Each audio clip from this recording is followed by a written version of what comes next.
आचार्य जी, बचपन से ही एक सवाल है जो काफ़ी मेरे को मतलब अजीब लगता है कि अभी से दिवाली आने वाली है और जैसे प्रचलित कहानी है कि दिवाली के दिन राम घर वापस आए थे। और पर दिवाली के दिन राम का तो कहीं भी नाम नहीं होता है।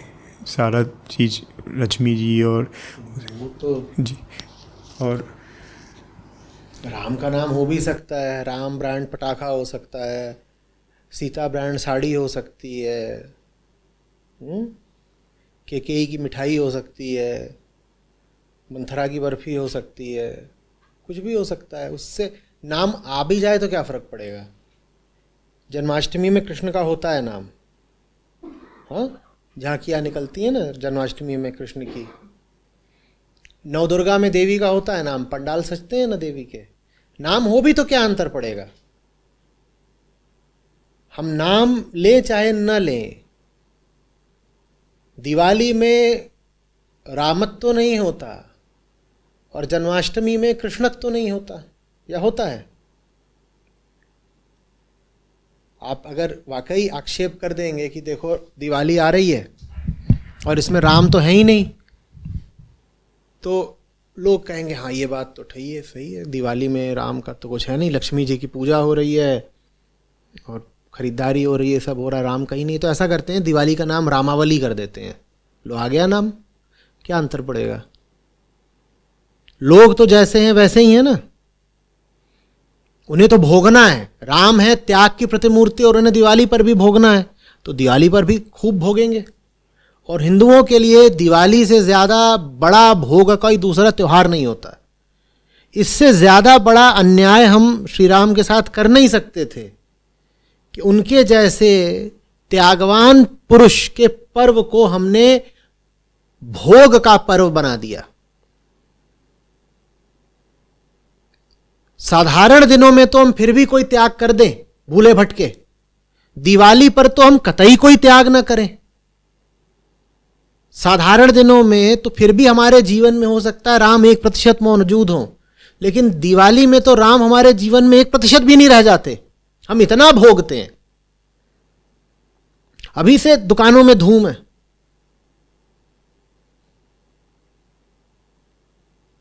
जबरदस्त धूम लगी हुई है। अरे ठंड आ रही है, ठंड आ रही है, देखो नवंबर आ गया, दिसंबर आ गया, आओ एसी खरीद लो, एसी खरीद लो। ठंड आ रही है, एसी खरीद लो। 6.25% की छूट पे एसी देंगे। दिवाली पर एसी घर लाइए क्योंकि अब जाड़े आ रहे हैं।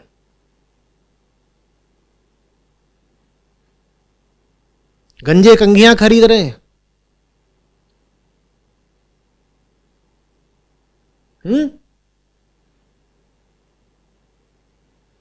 बच्चे सेफ्टी रेजर खरीद रहे हैं।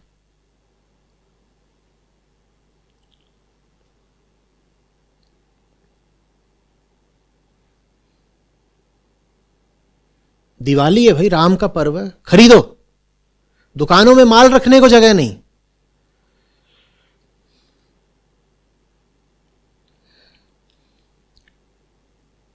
वहां गए हैं, बोले कितने की खरीदारी कर ली, बोले 16,000 की। अरे सर, 20,000 की खरीदारी करने पर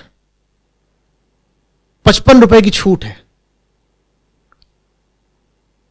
तो वो गया 4,500 की खरीदारी कर लाया।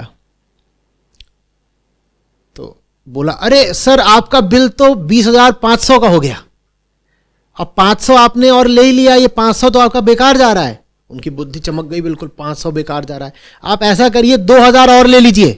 बोले उससे क्या होगा, बोले चड्डी मुफ्त देंगे, वैसे 125 की आती है, आपको 118 की देंगे, मुफ्त मुफ्त मुफ्त, 7 रुपए की बचत। बोले अच्छा। तो वो गए 2,000 की और खरीदारी कर लाए, कान में चड्डी लटका के। बोले अरे सर थोड़ा और खरीदिएगा। ये सब राम के नाम पे हो रहा है। चड्ढी, मोजा, जाड़ों में ऐसी गंजे की कंघी। जिनके दांत नहीं है वो साल भर के लिए टूथपेस्ट खरीद के लाए हैं। ये राम के नाम पे हो रहा है।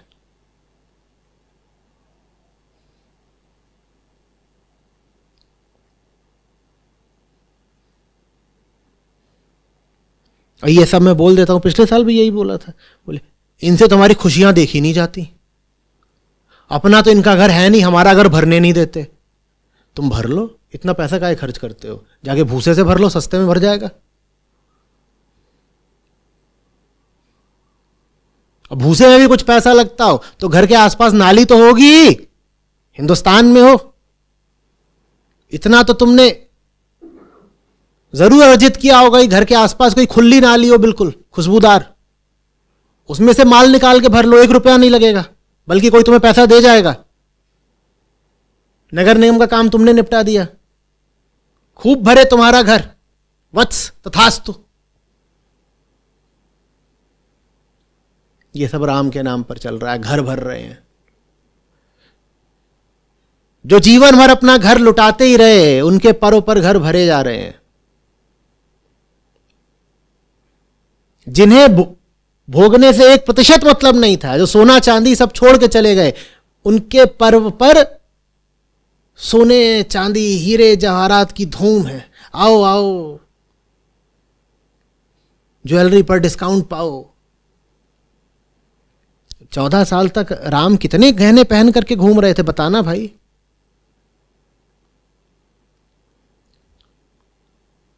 लोगों के फिर आते हैं, देखो अरे तो हमारे राम घर आ रहे हैं, क्या हम खुशी नहीं मना सकते? खुशी राम के घर आने पर राम के तरीके से मनाओगे या रावण के तरीके से? सोना किसने इकट्ठा कर रखा था, राम ने रावण ने? तो राम के घर आने पर अगर तुम सोना इकट्ठा करते हो तो ये तरीका राम का है कि रावण का? ये मुझे तर्क नहीं समझ में आया। राम के घर आने पर तुम रावण के तरीके से खुशी मनाओगे? राम का तरीका तो त्याग का है, और तुम्हारा तरीका है अखरोट लाना, काजू कहां है, बादाम। बादाम, राम जंगल में बादाम खा रहे थे।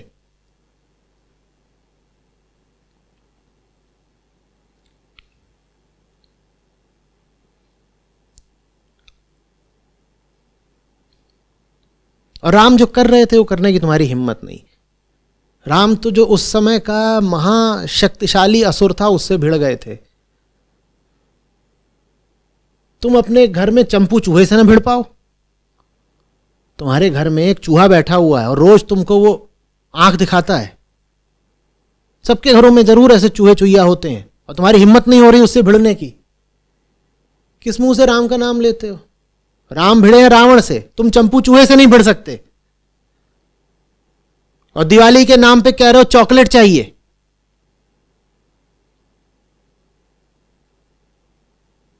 चंपू चूहा चॉकलेट, चच्चा चच्चा, बढ़िया है।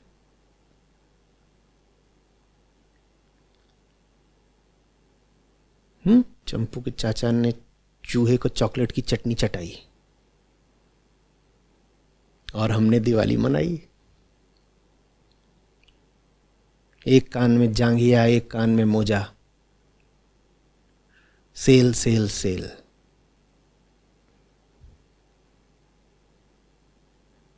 साइज नहीं मैच कर रहा था चड्डी का, कोई बात नहीं, मोजे का कर रहा था ना, चड्डी की जगह मोजा पहन लेना। एक से बात ना बने तो 2 पहन लेना। सेल में तो मिला ना। राम का त्योहार है, जरा धूम से मने। सीमा तक गए थे और सीमा के बाद किसी को साथ आने नहीं दिया। जब चले थे तो लोगों ने कहा कि कम से कम सीमा तक तो रथ में चले जाइए, वन तो बाद में शुरू होता है। बोले अब छोड़ दिया तो छोड़ दिया। जब राजसी वस्त्र त्याग दिए, गैरिक वस्त्र धारण कर लिए, तो अब रथ का क्या करना? और यहां सबसे ज्यादा गाड़ियों की, रथों की सेल होती है दिवाली पर। वो रथ छोड़ करके गए थे और यहां रथ खरीदे जा रहे हैं। जयराम जी की। मुझे आपके गाड़ी पर चलने में कोई आपत्ति नहीं है, कृपा करके मेरी बात को समझें। मैं कह रहा हूं तुम ये सब राम के नाम पर कर रहे हो, थोड़ा होश में आओ। तुम्हें अपनी जितनी वासनाएं कामनाएं पूरी करनी है करते रहो, राम के नाम पर क्यों कर रहे हो? धर्म के नाम पर क्यों कर रहे हो? त्योहार के नाम पर क्यों कर रहे हो? त्योहार का असली अर्थ तो समझो। उन्होंने वस्त्र त्याग दिए थे, तुम वस्त्री वस्त्र खरीदने पहुंच जाते हो। दिवाली है। त्योहार अध्यात्म के रिमाइंडर की तरह होते हैं साल में। त्योहार अध्यात्म की अलार्म क्लॉक होते हैं। जैसे हमें याद नहीं रहता तो बहुत चीजों के रिमाइंडर आते हैं ना हमको, वैसे ही त्योहार रिमाइंडर काहे के होते हैं? अध्यात्म के, कि कोई गहरी आध्यात्मिक बात, आध्यात्मिक सिद्धांत है, वो आप भूल रहे हो, तो इसके लिए त्योहार आ जाता है ताकि आपको याद आ जाए। दिवाली में आपको स्वागत करना है उस राम का जो त्याग का प्रतिनिधि है। उसके स्वागत में दिए जलेंगे। किसके स्वागत में? त्याग के स्वागत में दिए जलेंगे। जो कुछ अनावश्यक है उसका त्याग करिए, यह दिवाली है। इस भावना के साथ अगर आप दिवाली मना सकें तो आपकी दिवाली राममय होगी। भोग की भावना के साथ आप दिवाली मनाएंगे तो दिवाली फिर आपकी रावण की ही है। फिर तो आपको कोई राम चाहिए आपको सबक सिखाने के लिए, जैसे रावण को सबक सिखाया गया। जो कुछ भी धर्म के विरुद्ध है उसका त्याग करिए। जो भी कुछ स्वस्थ मन के विरुद्ध है उसका त्याग करिए। यह करिए इस दिवाली पर। जीवन में जो कुछ भी अनावश्यक है, भले ही वो कितना भी ललचाता हो चाहे डराता हो, उसका त्याग करिए। यह है भाव दिवाली का। घर नहीं भरना है, मन खाली करना है। यह है दिवाली को मनाने का सही तरीका। समझ में आ रही है बात कुछ? और जितना ज्यादा आप मन को अनावश्यक से खाली करते जाएंगे उतना ज्यादा भीतर दिए जलते जाएंगे। फिर वो जो भीतर दिए जले हैं, जो भीतर प्रकाश फूटा है, उसको आप बाहर भी अभिव्यक्त करें, फिर आप बाहर भी दिए जलाएं। पर भीतर तो कोई प्रकाश उठा नहीं, क्योंकि प्रकाश डिस्काउंट और सेल के कचरे तले दबा हुआ है। भीतर अंधेरा ही रह गया और बाहर आप उजाला करें तो यह बस पाखंड है। भीतर हम सबके प्रकाश होता है। आत्मा प्रकाश स्वरूप है, लेकिन वो जो भीतर का प्रकाश है वो छुपा रहता है कचरे के बोझ तले। भीतर बहुत प्रकाश है, पर हम उसके ऊपर बहुत सारा कचरा लाद देते हैं अनावश्यक वस्तुओं का। अनावश्यक वस्तु, विचार, व्यक्ति, ये सब मन में भरे रहते हैं। उसके नीचे हमारा जो प्रकाश है वो बिल्कुल लुप्त सा रहता है। आप वो सब कचरा साफ करिए दिवाली पर। दिवाली पर कचरा साफ करने का यही अर्थ होता है। वो सब कचरा साफ करिए ताकि भीतर का प्रकाश अपने आप प्रकट हो जाए। अगर कचरा नहीं हटाया और दिया जलाया तो क्या फायदा? अतिरिक्त प्रकाश आपको चाहिए नहीं, भीतर प्रकाश पहले मौजूद है, बस उसके ऊपर से गंदगी हटानी है। जीवन से गंदगी हटाइए, यह दिवाली का संदेश है। और जब भीतर आप पाएं कि अब प्रकाश उठा, आलोकित हुए, तो फिर बाहर दिया भी जला दीजिए। बाहर का दिया संकेत भर होगा ये बताने का कि देखो भीतर अब दिया जल गया है। पहले भीतर जले दिया। समझ में आ रही है कुछ बात? अभी कुछ दिन हैं दीपावली में। अभी से प्रण कर लीजिए कि क्या है जो आपके मन में, जीवन में नहीं होना चाहिए पर है, उसको हटाना है। इसी में दिवाली की सार्थकता है। हर दिवाली अपने जीवन से कुछ व्यर्थ, विषाक्त, दूषित, अनावश्यक चीजों को हटाते चलिए। आपकी दिवाली सार्थक रहेगी, आपका मन जगमग रहेगा।